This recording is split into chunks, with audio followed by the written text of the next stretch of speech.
മൈദയും മുട്ടയും ഓവനൊന്നും ഇല്ലാതെ ഈസി ആയിട്ട് നമുക്ക് കുക്കീസ് വീട്ടിൽ തന്നെ ഉണ്ടാക്കിയെടുക്കാം. ഇതുണ്ടാക്കാനായിട്ട് ആദ്യം തന്നെ ഒരു പാനിലേക്ക് 1 കപ്പോളം തേങ്ങ ചിരകിയത് ചേർത്ത് കൊടുത്തിട്ടുണ്ട്.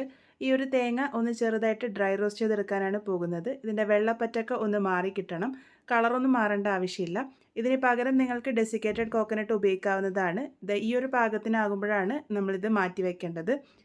ഇനി ഒരു ബൗളിലേക്ക് 1/2 കപ്പ് നെയ്യാണ് ചേർത്ത് കൊടുത്തിരിക്കുന്നത്. ഇതിൻ്റെ കൂടെ തന്നെ 1/2 കപ്പ് പൊടിച്ച പഞ്ചസാര കൂടെ ചേർത്ത് കൊടുക്കാം. ആദ്യം ഈ ഒരു നെയ്യും പഞ്ചസാരയും നന്നായിട്ടൊന്ന് യോജിപ്പിച്ചെടുക്കണം. പഞ്ചസാരയൊക്കെ അലിഞ്ഞ് ചേർന്ന് വന്ന് ആ ഒരു നല്ലൊരു ക്രീമി ടെക്സ്ചറിലേക്കായി വരും. ഇപ്പോഴുള്ള ആ ഒരു യെല്ലോയിഷ് കളർ മാറി ഒരു വൈറ്റിഷ് ആയിട്ട് വരും. ആ ഒരു സമയം വരെ നന്നായിട്ട് തന്നെ ബീറ്റ് ചെയ്യുക. വിസ്കോ ഇലക്ട്രിക് ബീറ്ററോ ഉപയോഗിക്കാവുന്നതാണ്. ഇനി ഇതിലേക്ക് പൊടികൾ ചേർത്ത് കൊടുക്കാം. ഞാനിവിടെ 1 കപ്പ് ഗോതമ്പ് പൊടി അരിപ്പയിലൂടെ ഇട്ട് കൊടുത്തിട്ടുണ്ട്. കൂടെ തന്നെ 1/2 ടീസ്പൂൺ ബേക്കിംഗ് പൗഡറും ഒരു നുള്ളു ഉപ്പും ചേർത്ത് കൊടുത്തിട്ടുണ്ട്. ഇനി ഇതിലേക്ക് 2 ടേബിൾ സ്പൂൺ പാൽപ്പൊടി കൂടെ ചേർത്ത് കൊടുക്കാം. പാൽപ്പൊടി കയ്യിലില്ലാന്നുണ്ടെങ്കിൽ ഒഴിവാക്കിയാലും കുഴപ്പമില്ല. കയ്യിലുണ്ടെങ്കിൽ എന്തായാലും ചേർത്ത് കൊടുത്തോളൂ, നല്ല രുചിയാണ്. അരിച്ച് ചേർത്ത് കൊടുത്തിട്ടുണ്ട്. ഇനി ഇതിലേക്ക് 1/2 കപ്പ് വറുത്ത് വെച്ചിരിക്കുന്ന തേങ്ങ ചിരകിയതും 1/4 ടീസ്പൂണോളം ഏലക്ക പൊടിയും ചേർത്തിട്ട് നല്ലപോലെ തന്നെ ഒന്ന് മിക്സ് ചെയ്തെടുക്കാം. ഇത് കുഴച്ചെടുക്കാൻ വേണ്ടിയിട്ട് പാലോ വെള്ളമോ ഒന്നും ചേർക്കേണ്ട ആവശ്യമില്ല. ആ ഒരു നെയ്യുടെ പറ്റിലാണ് ഇത് കുഴച്ചെടുക്കുന്നത്. അതുപോലെ തന്നെ ഇതിങ്ങനെ ഒരുപാട് സോഫ്റ്റ് ആയിട്ടുള്ള കൂട്ടാക്കണം എന്നൊന്നുമില്ല. ഇതുപോലെ എല്ലാം കൂടെ ഒന്ന് പിടിക്കാൻ കിട്ടിയാൽ മാത്രം മതി.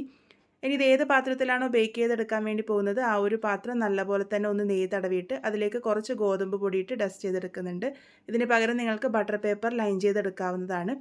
ഇനി ആവശ്യത്തിന് കൂട്ടെടുത്ത് നല്ലപോലെ തന്നെ ഒന്ന് ഉരുട്ടിയെടുത്തതിന് ശേഷം നമ്മൾ നേരത്തെ തയ്യാറാക്കി വെച്ചിരിക്കുന്ന തേങ്ങയുടെ കൂട്ട് കുറച്ച് ബാക്കിയുണ്ട്. അതിലേക്ക് നല്ലപോലെ തന്നെ ഒന്ന് ഡിപ്പ് ചെയ്തെടുക്കുക.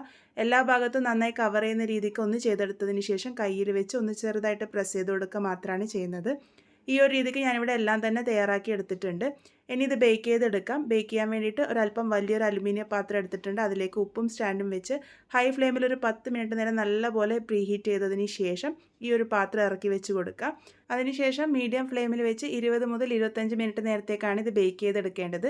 ഇത് ആ ഒരു ട്രേയിൽ വെക്കുമ്പോൾ കുറച്ച് ഗ്യാപ്പ് ഇട്ട് വെക്കാൻ വേണ്ടി ശ്രദ്ധിക്കണം. ഇത് നന്നായിട്ട് പൊങ്ങിയൊക്കെ വരും. അപ്പോൾ വളരെ ടേസ്റ്റി ആയിട്ടുള്ള നമ്മളുടെ കുക്കീസ് ഇവിടെ റെഡി ആയിട്ടുണ്ട്. ഇതിൻ്റെ ചൂട് നല്ലപോലെ ആറി വന്നതിന് ശേഷം എയർ ടൈറ്റ് ആയിട്ടുള്ള പാത്രത്തിൽ സ്റ്റോർ ചെയ്യാവുന്നതാണ്. നല്ല ടേസ്റ്റിയാണ്, അതുപോലെ തന്നെ ക്രിസ്പിയാണ്. എന്തായാലും ട്രൈ ചെയ്ത് നോക്കൂ. ട്രൈ ചെയ്ത് ഫീഡ്ബാക്സ് ഒക്കെ പറയണേ.